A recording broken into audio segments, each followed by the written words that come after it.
You're going to make much faster progress on the piano if you use digital devices less and paper more.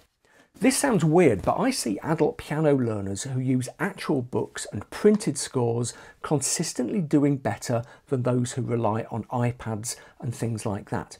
So today I want to dig into why that might be and how you can use this lovely stuff in combination with a bit of natural human laziness to really speed up your piano learning.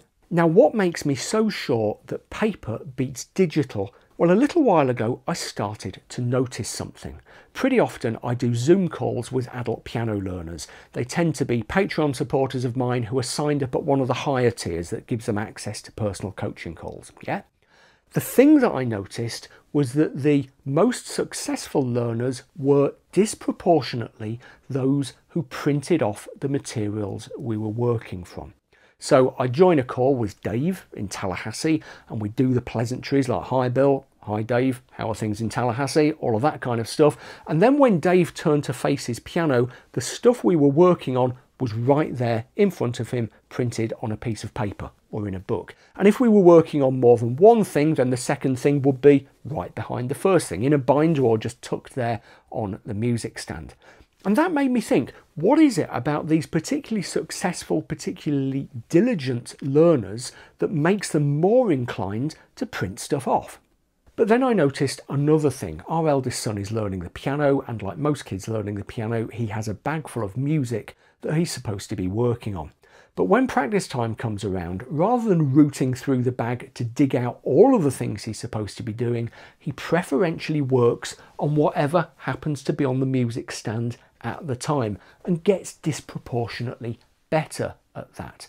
And then I realised that I'm the same. If I've got like Chopin or Bach or a particular chord progression for a particular piece of jazz on the piano, I will practice that more than other things and get disproportionately better at them. If I'm writing a song, then if I've got the drafts actually on the piano, I will complete it quicker than if I'd had to go and dig it out from somewhere every time I wanted to work on it. Finally, the penny dropped. This whole thing about successful learners using paper is actually nothing to do with diligence. In fact, it's all to do with laziness. If the thing that we're working on is right there on the piano, then we don't have to think. We just sit down and get on with it. The only decision we have to make is, right now, I'm going to do some piano practice. But say you're working from an iPad or something similar, you've got to open it up, you've got to make sure there's enough charge, you've got to kind of scroll through and find your music learning app, and then you've got to find the right, oh look, there's a photo memory from 2014.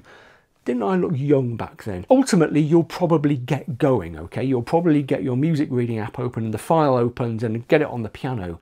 But there will have been an awful lot of decisions to be made and an awful lot of distractions and friction to deal with between deciding to do some piano practice and actually having something in front of you that you can work on. Now, a lot of the time that isn't going to matter. You're going to get your iPad open, you're going to find your music, you're going to get on with your practice session.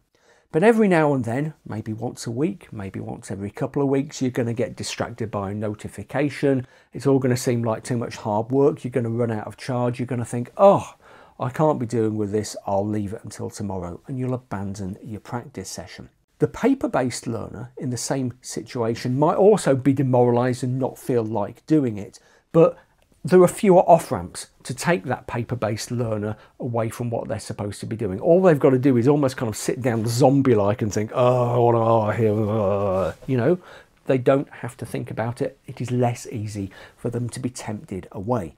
It's also easier for them, by the way, to practice serendipitously. If what you're practicing is on the piano all the time and you don't need to switch it on, then every time you walk past the piano, you might say to yourself, oh, I've got a couple of minutes before that phone call. I'll just sit and practice a little bit. Over a reasonable period of time, over 6 months or a year or something, those two little effects are going to mount up, and you'll find that maybe over a year, the paper-based learner winds up doing substantially more practice and establishing a stronger practice habit than the learner who is using an iPad. Now, none of this stuff is rocket science, and really it's just human nature. Decision fatigue and friction are real things, and even very small decisions and very small frictions can contribute to them. The fewer decisions and distractions you have to deal with before you can start a task, like your piano practice, the more likely you are to start that task and the more likely you are, therefore, to complete it. Let's have a think about a couple of practical things you can do to make this work for you. Now, the best way to do this is to show you what I've got on my music stand. If you want to, you can go down the binder route. A lot of people do this. They get a binder, they print stuff off, they use post-it notes, and that's great, and it can integrate really nicely with their music. I'm more of a just pile it there and see what happens kind of guy, yeah? And I find that kind of creative mess works for me. It might not work for you, but who knows? Okay, so here we've got some Bach. The Bach partitur I've been working on for months is there. Right behind it are some of the Bach two-part inventions, which I used to teach people with. Right behind that, I've got a song that I'm working on called Stainmore Song. I might preview that here sometime soon. Behind there is some Chopin. I've been doing pretty well on my Chopin recently. There is a lyric sheet for a song back there. There is a little bit of manuscript paper. Here, I've got one of my famous tally sheets where I keep track of how many times I've played through a particular chord progression or something like that.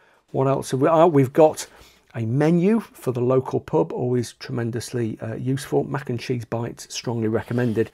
And I've not tried to impose too much organisation on this stuff. I have the paper, it's there. I don't have to think too hard. The only real downside of working with paper is that you have to get hold of the stuff in the first place. If you're working with music books, yes, they can be pretty pricey, but if you shop around, and especially if you go second-hand, you can usually find what you want at a pretty good price. Similarly, if you're printing off PDFs, that can mean a painful confrontation with your printer, and I know how frustrating printers can be, but believe me, for the small amount of time and frustration that takes, you get months of much easier practice, because the stuff you print off is done once it's done, and you can use it for ages. If printing's a real problem, just ask a copy shop to do it for you. Usually that's dead cheap. Now, if you like my thinking, I'd absolutely love it if you checked out my Patreon over at patreon.com/BillHilton.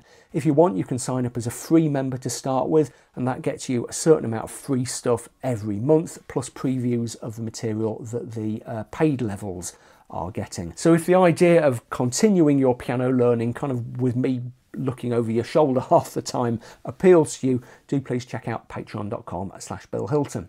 And if you want more really useful practice tips, why not check out this one? I call this the minute-to-minute rule, and it's another fantastic way of really optimizing your piano practice so you make faster progress. I'll see you over there.